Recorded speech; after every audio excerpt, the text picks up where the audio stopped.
बांग्लादेश में आरक्षण की चिंगारी में पूरा देश चल रहा है। तख्ता पलट के बाद शेख हसीना ने अपनी बहन के साथ देश छोड़ दिया। शेख हसीना गाजियाबाद पहुंची, जहां एनएसए अजीत डोभाल से उन्होंने मुलाकात की। इस बीच ढाका से जो तस्वीरें सामने आई वो डराने वाली थी।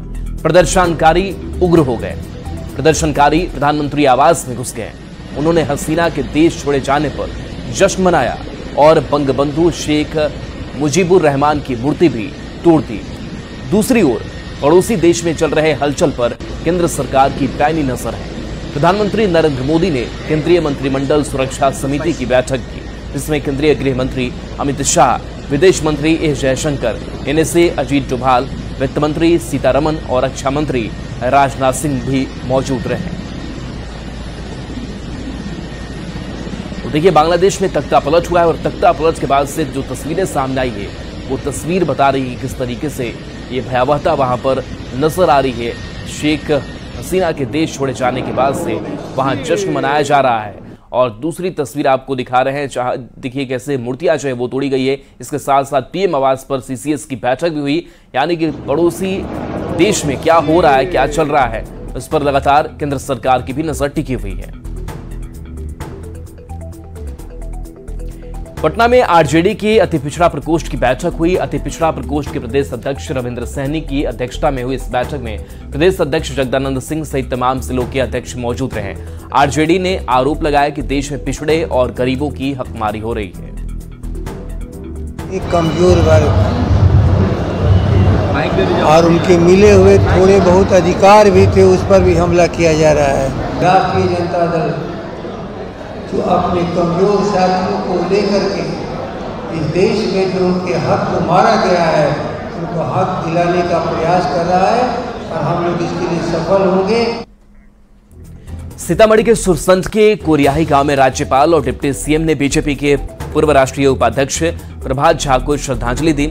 राज्यपाल राजेंद्र विश्वनाथ हार्लेकर और डिप्टी सीएम विजय कुमार सिन्हा ने परिजनों से मिलकर सांत्वना भी दिया। दोनों ने दिवंगत प्रभात झा के भाई प्रदीप झा और प्रफुल्ल झा से मुलाकात की। इस दौरान मध्य प्रदेश के पूर्व सांसद अशोक अर्गल भी मौजूद रहे। अशोक अर्गल ने दिवंगत प्रभात झा के योगदान की चर्चा की। मौके पर डीएम और एसपी समेत तमाम अधिकारी मौजूद रहे। झारखंड में घुसपैठ का मुद्दा थमता नजर नहीं आ रहा है। पूर्व मुख्यमंत्री चंपाई सोरेन की एक लाइन के बयान को लेकर एक बार फिर से राजनीति तेज हो गई है। विपक्ष नए सिरे से हेमंत सरकार को घेरने में जुट गया है, तो सत्ताधारी जेएमएम झारखंड में घुसपैठ के मुद्दे पर अब सीधे सीधे केंद्र सरकार को चुनौती दे रहा है। 20 साल में घुसपैठ पर बड़ा बवाल। किसकी बढ़ेगी मुश्किल, किसका होगा बेड़ा पार। झारखंड में घुसपैठ, जिम्मेदार कौन। –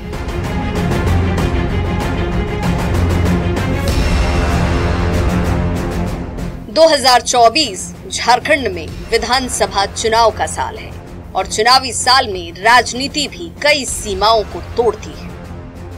लेकिन फिलहाल झारखंड में बांग्लादेशी घुसपैठ का मुद्दा इस बार सिर चढ़कर बोल रहा है।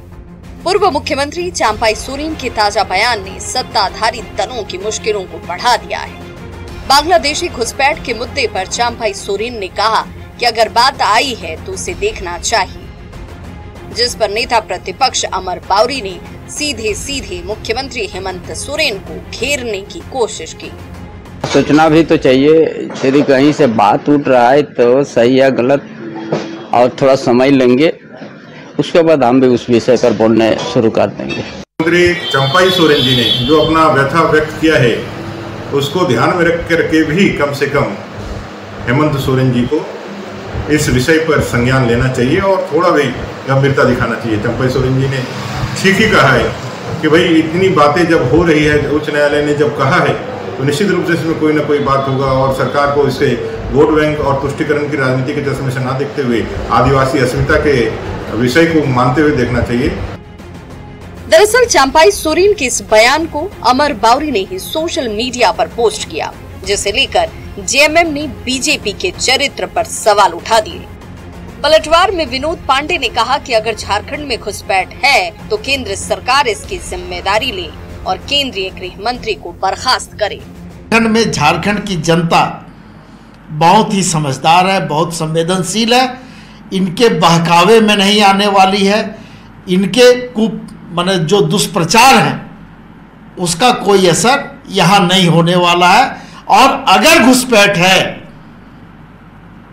तो केंद्र सरकार जवाबदेही ले और गृह मंत्री को अविलंब बर्खास्त करे। झारखंड में घुसपैठ का मुद्दा सबसे ज्यादा संथाल परगना को लेकर उठ रहा है। पहले भी बांग्लादेशी घुसपैठियों को लेकर झारखंड पुलिस का स्पेशल ब्रांच अलर्ट जारी कर चुका है। इसी बीच 3 जुलाई को झारखंड हाई कोर्ट ने सरकार को निर्देश दिया कि वो कार्य योजना तैयार कर संथाल परगना में बांग्लादेशी घुसपैठ पर ब्रेक लगाए, जिसके बाद से झारखंड की राजनीति का सबसे बड़ा मुद्दा घुसपैठ ही बना हुआ है। न्यूज़ 18 के लिए रांची से संजय सिन्हा के साथ अविनाश कुमार की रिपोर्ट।